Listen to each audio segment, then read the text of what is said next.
Hello everyone, I am Ibadur Rahman and in this video I am going to explain exercise 16th E of class 11th mathematics, chapter named the straight line. So let's start the video, some basic concept related to this exercise, then we will back to the exercise. First of all, in this exercise we will discuss about the intersection of a straight line. The coordinate of the point or points of intersection of two lines or two curves satisfy the equation of both of them, and so their coordinates are obtained by solving their equation simultaneously as in algebra. The corresponding value of x and y so obtained given respectively is abscissa and ordinate of the point or the points of the intersection. अब इन्होंने कहा है कि किसी भी दो straight line का intersecting point या दो कर्व का इंटरसेक्टिंग पॉइंट फाइंड करने के लिए सिंपली हम जैसे सिमल्टेनियस लीनियर इक्वेशन सॉल्व करते हैं उसी तरीके से उस इक्वेशन को सॉल्व करना होगा।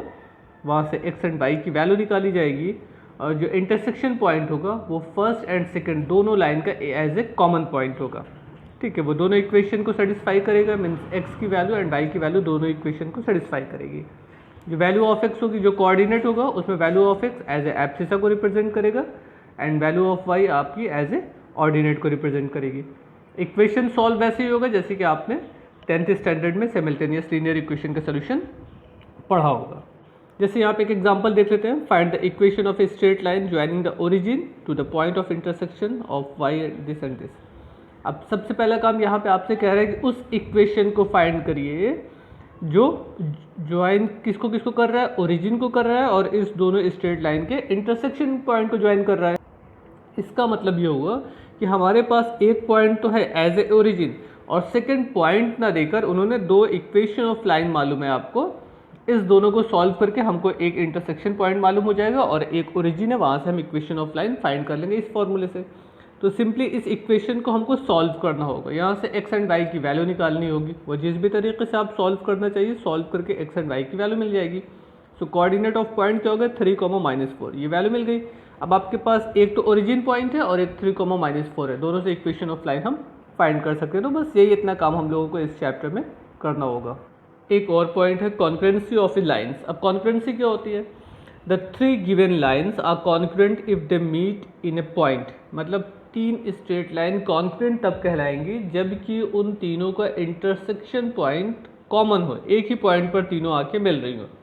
दे have a common point of intersection, hence to prove that 3 given lines are concurrent we proceed as follows. अब उन्होंने कहा कि अगर से common point intersection point same होगा, एक ही होगा, तो वो लाइन क्या कहलाएगी? कॉन्करेंसी ऑफ लाइन कहलाएगी। और उसको हम सॉल्व कैसे करेंगे? Solve the equation of two lines and find the coordinate of their point of intersection. पहले फर्स्ट एंड सेकंड लाइन को सॉल्व करके वहाँ से इंटरसेक्शन पॉइंट फाइंड करेंगे और अगर से वही पॉइंट आपका थर्ड इक्वेशन ऑफ लाइन को सेटिस्फाई कर दिया तो यानी कि वो पॉइंट आपका तीनों लाइन को सेटिस्फाई कर रहा है। Show that this coordinate satisfy the third equation. इसका मतलब कि अगर से वो थर्ड इक्वेशन को भी सेटिस्फाई कर जाए तो हम ये कह सकते हैं कि वो लाइन आपकी कॉन्करेंसी लाइन थी। Prove that 3 lines a first second and third meet in a point. तो सबसे पहला काम क्या करेंगे?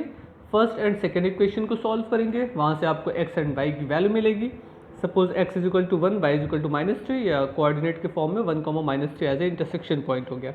अब अगर इस पॉइंट को हम थर्ड इक्वेशन में रख दें और हमारा रिजल्ट वही मिले जो हमारा राइट हैंड साइड है, तो ये कहा जा सकता है कि तीनों पॉइंट का intersection point as a common है या ये लाइन आपकी कॉन्करेंट लाइन्स है, hence the lines are concurrent. ठीक है ना?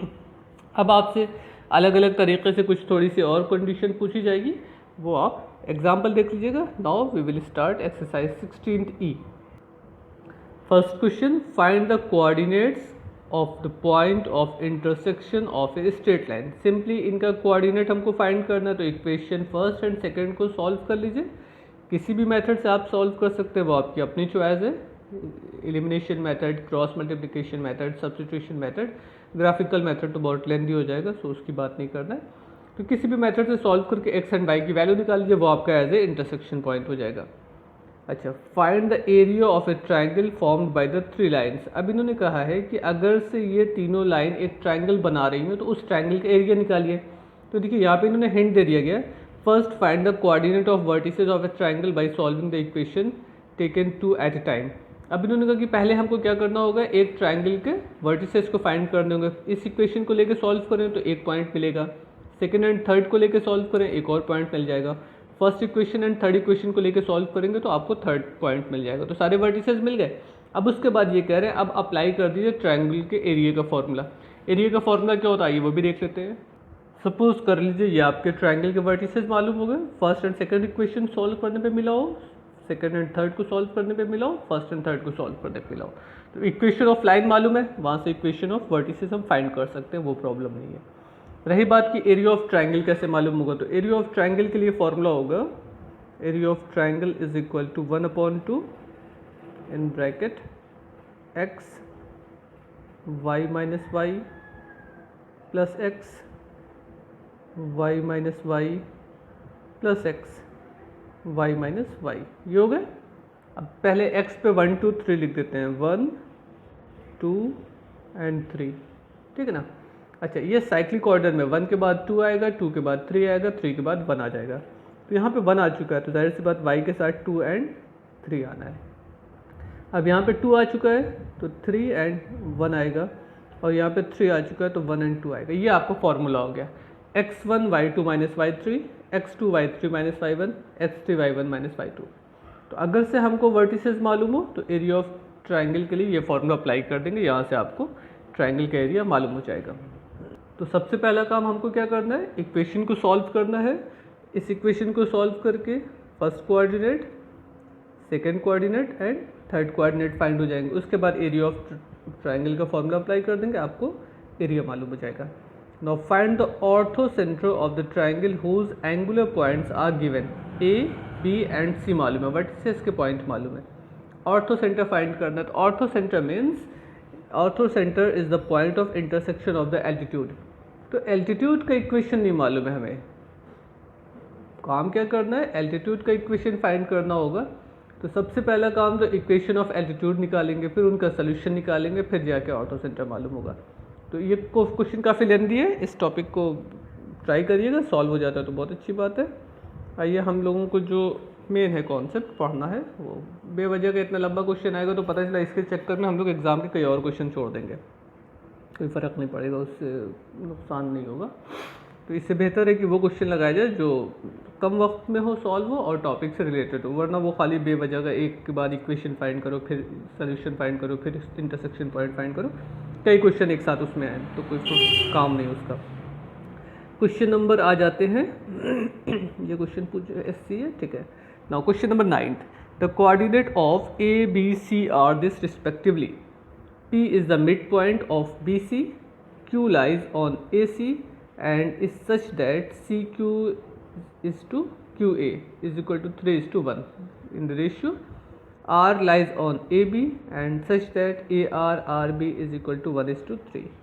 Find the equation of the line AP BQ CR and prove that lines are congruent. अब देखिए यहाँ पे भी ये क्वेश्चन काफ़ी लेंथी है, क्योंकि थोड़ा सा इंपॉर्टेंट क्वेश्चन है, इसलिए इस पर हम लोग डिस्कस कर लेंगे। इक्वेशन नहीं फाइंड करेंगे बट थोड़ा सा कॉन्सेप्ट समझ लेते हैं कि इस क्वेश्चन में क्या कहा गया है, और क्वेश्चन को अगर सॉल्व करने की कोशिश की जाए तो किस पैटर्न पे क्वेश्चन को सॉल्व किया जाएगा। सॉल्व करना नहीं करना आपकी चॉइस है, बट थोड़ा सा क्वेश्चन को पहले डिस्कस कर लेंगे, इसमें क्या क्या मालूम है और क्या फाइंड करना है, कैसे फाइंड करना है। Okay, so let's see the solution of question number 9.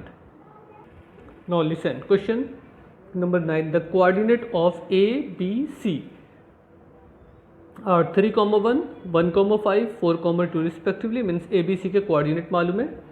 P is the mid point of BC।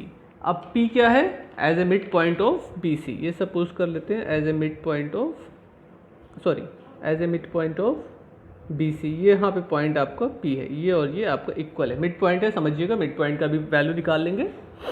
P is the mid point of BC and Q lies on AC, Q lies on AC such that, यहाँ पे Q suppose कर लेते हैं, ये Q है, such that CQ is to QA, ratio क्या दिया है, CQ is to QA 3:1, ये रेशियो मालूम है। C Q and Q A का, मीन्स कोऑर्डिनेट ऑफ क्यू हम फाइंड कर सकते हैं बाय द इंटरसेक्शन फॉर्मूला। और क्या दिया है, R lies on A B, R lies on A B such that A R R B is equal to 1:3, such that यहाँ पे लिख लेते हैं A R and R B is to 1:3, means A R B का जो ratio है वो 1:3 है। तो बाइसेक्शन फॉर्मूला आर की वैल्यू भी हम लोग फाइंड कर सकते हैं। Find the equation of the line A P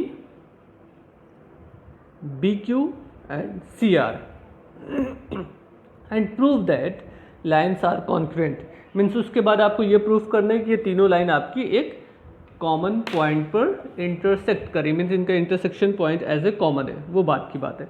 तो सबसे पहला काम तो हमको लाइन फाइंड करनी होगी ना, क्या क्या फाइंड करना है, find the line of A P B Q and C R, इनका इक्वेशन फाइंड करना है। Find the equation of the line A P B Q and C R. उसके बाद शो करना है, जैसे ये आपका हो गया B Q A P and C R, इस तरीके से। तो उसके बाद इंटरसेक्शन पॉइंट फाइंड करना है।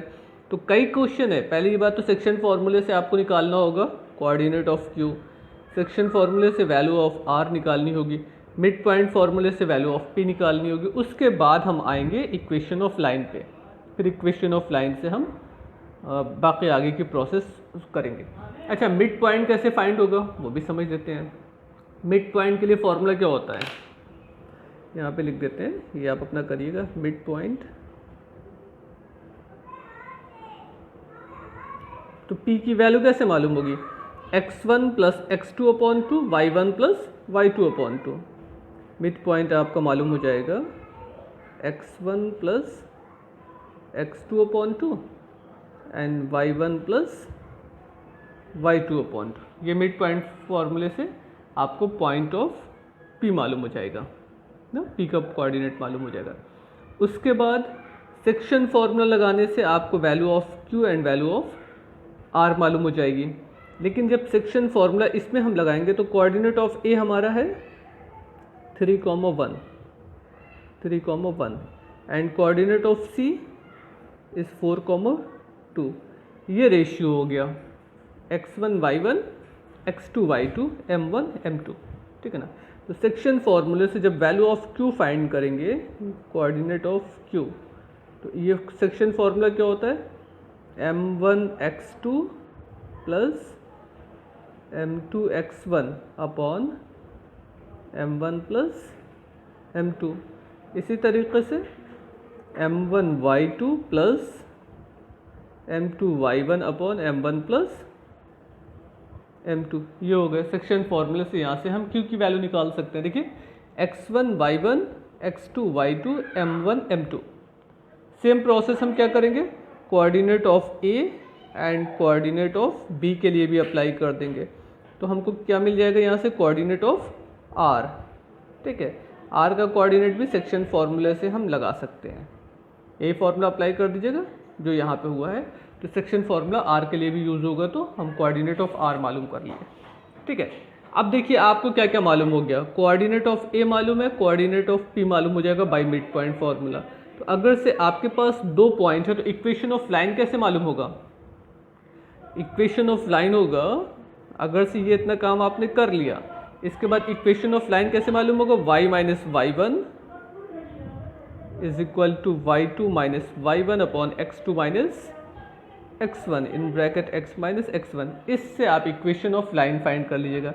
मीन्स ए पी के लिए पॉइंट ए मालूम है, कोऑर्डिनेट ऑफ ए मालूम है, कोऑर्डिनेट ऑफ पी आप यहाँ से फाइंड करिएगा मिड पॉइंट फॉर्मूले से, तो ए पी मालूम हो जाएगा। इसी तरीके से पॉइंट बी मालूम है, पॉइंट क्यू आप सेक्शन फॉर्मूले से इस्तेमाल करके निकाल लीजिएगा, फिर इक्वेशन ऑफ लाइन फाइंड करिएगा बी क्यू की भी लिए। इसी तरीके से सी एंड आर के कोऑर्डिनेट अगर मालूम हो जाए तो इक्वेशन ऑफ सी आर मालूम हो सकता है। ये तीन काम हो गए। जब इक्वेशन ऑफ लाइन आपको मालूम हो जाएगी, फिर आपको ये चेक करना है कि क्या ये तीनों पॉइंट कॉमन पॉइंट पर इंटरसेक्ट कर रहे हैं कि नहीं। तो अब सपोज कर लीजिए आपके पास इक्वेशन ऑफ लाइन कौन कौन सी मिल गई। फर्स्ट लाइन मिल गई आपको a1x plus b1y plus c1 is equal to 0। Second line आपको मिल गई a2x b2y plus c2 is equal to 0 and third line आपको मिल गई a3x b3y plus c3 is equal to 0। अगर से कॉमन इंटरसेक्शन पॉइंट होगा या कॉन्करेंट लाइन होंगी तो सबसे पहला काम हमें क्या करना है, इस दो इक्वेशन को सॉल्व करना है बाय सिमिल्टेनियस लीनियर इक्वेशन मेथड। हमको x जब x और y की वैल्यू मिलेगी उस वैल्यू को इस इक्वेशन में ला के रखना है। इसको सॉल्व करिए, जो भी फर्स्ट एंड सेकेंड इक्वेशन को सॉल्व करके x एंड y की वैल्यू मिलती है वही x और y की वैल्यू आप इसमें ला के रख दीजिए। और रखने पर अगर वो इस इक्वेशन को सेटिस्फाई कर जाए, means left hand side and right hand side की वैल्यू सेम मिल जाए, तब आप कह सकते हैं कि दिस थ्री लाइन्स आर कॉन्क्रुएंट। ठीक है, तो ये काम इतना आपको करना है। तो ये बहुत लेंथी क्वेश्चन है। सबसे पहला काम तो 1 2 3 मिड पॉइंट फाइंड करना होगा, फिर उसके बाद 1 2 3 आपको इक्वेशन ऑफ लाइन फाइंड करना होगा, उसके बाद आपको इस दो इक्वेशन को सिंप्लीफाई करना होगा और फोर्थ स्टेप में आपको इसमें लाके वैल्यू को सब्स्टिट्यूट करना होगा। तो ये 4-5 स्टेप करने हैं। तो लेंथी क्वेश्चन है, लेकिन अब आपको एग्ज़ाम के टाइम क्वेश्चन को सेलेक्ट करना होगा कि किस तरीके का क्वेश्चन हम सेलेक्ट करें कि शॉर्ट टाइम में हो जाए और उसका सोल्यूशन भी छोटा हो। ये क्वेश्चन ईजी है बट काफ़ी लेंथी क्वेश्चन है। ओके, तो ट्राई करिएगा, लेकिन अभी प्रैक्टिस के लिए तो ये सब क्वेश्चन लगाने ज़रूरी है। एग्जाम टाइम में एग्जाम का देखा जाएगा। Now next question, question number 11th, show that the lines lx plus my plus n is equal to 0, mx plus ny plus l is equal to 0 and nx plus ly plus m is equal to 0 are concurrent if l plus m plus n is equal to 0।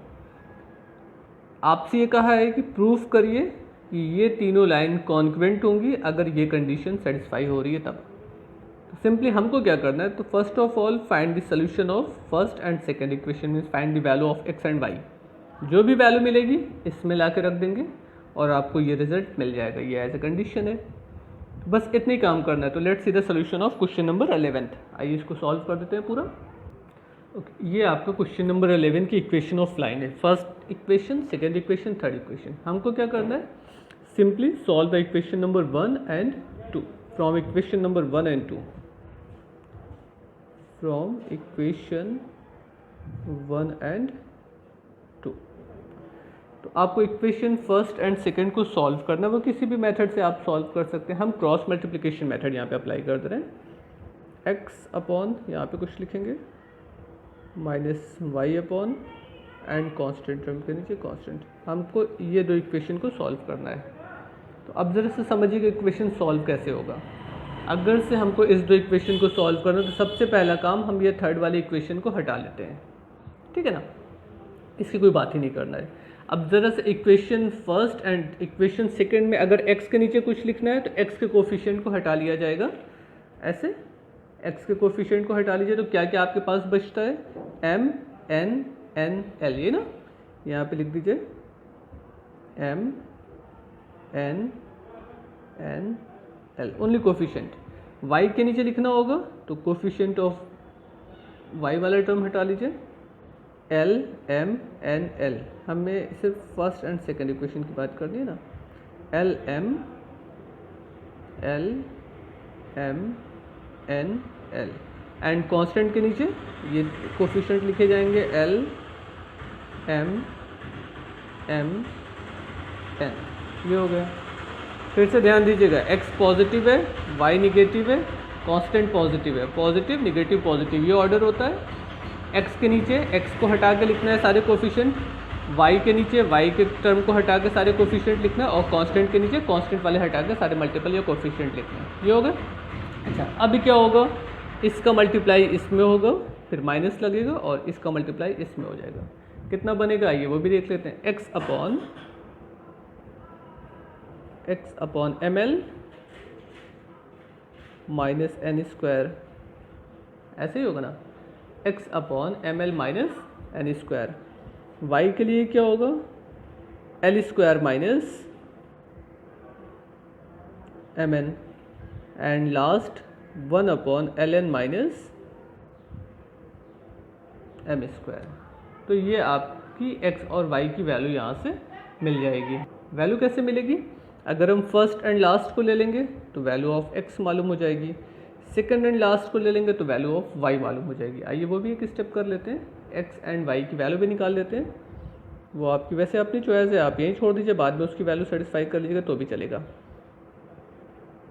M L minus N square upon L N minus M square and value of y is equal to, अब यहाँ पे minus है तो इसको arrange कर लेते हैं, M N minus L square upon L N minus M square, ये हो गया आपके।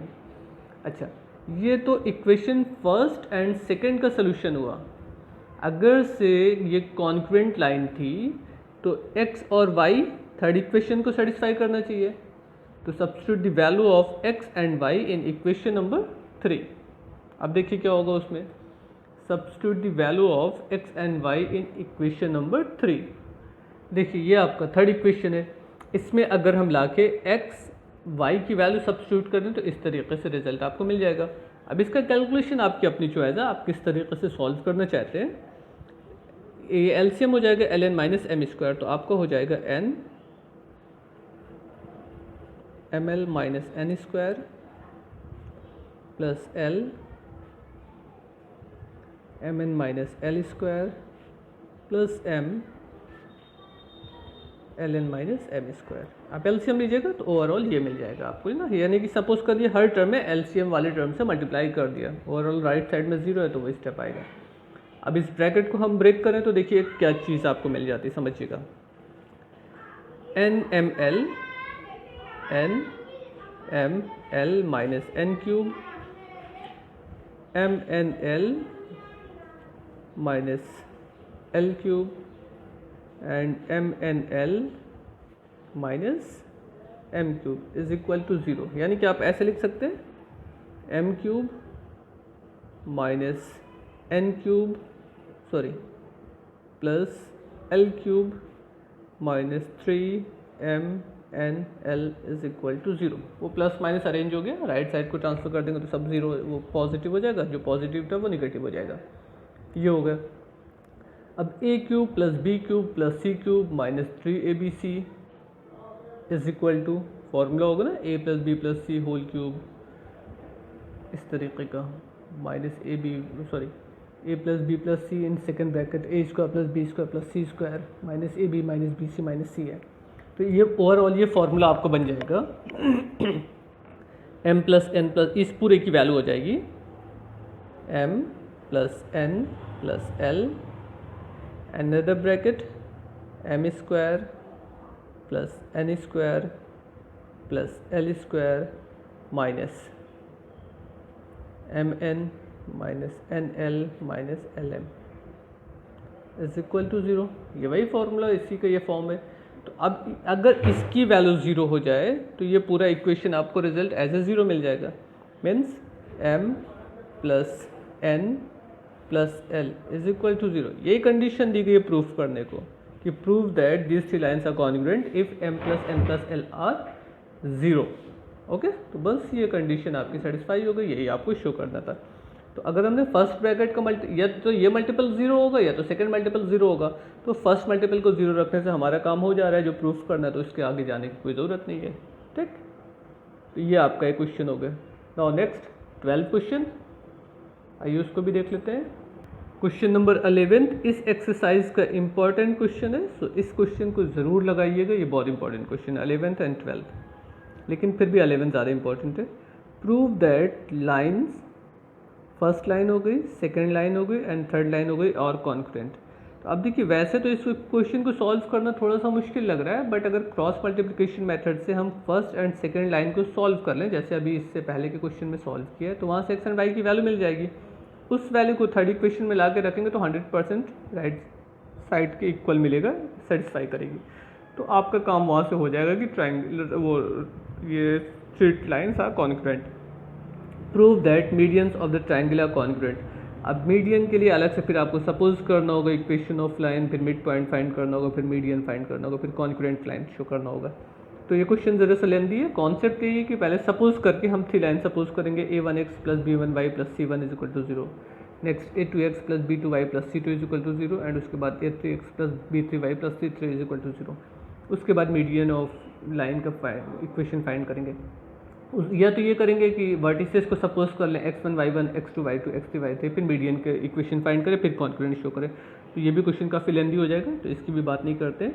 क्वेश्चन नंबर 11th और 12th इस एक्सरसाइज का मोस्ट इंपॉर्टेंट क्वेश्चन है, तो ये दो क्वेश्चन आप लोग ज़रूर सॉल्व करिए। क्वेश्चन नंबर 12 में क्या करना है, फर्स्ट एंड सेकेंड इक्वेशन को सॉल्व करिए by cross multiplication method. X and y की वैल्यू मिल जाएगी, और जो भी एक्स एंड वाई की वैल्यू मिल रही है यहाँ पे ला के रख दीजिए, आपको थर्ड इक्वेशन भी सेटिस्फाई करेगा उसी पॉइंट पर, यानी कि all three given lines are concurrent.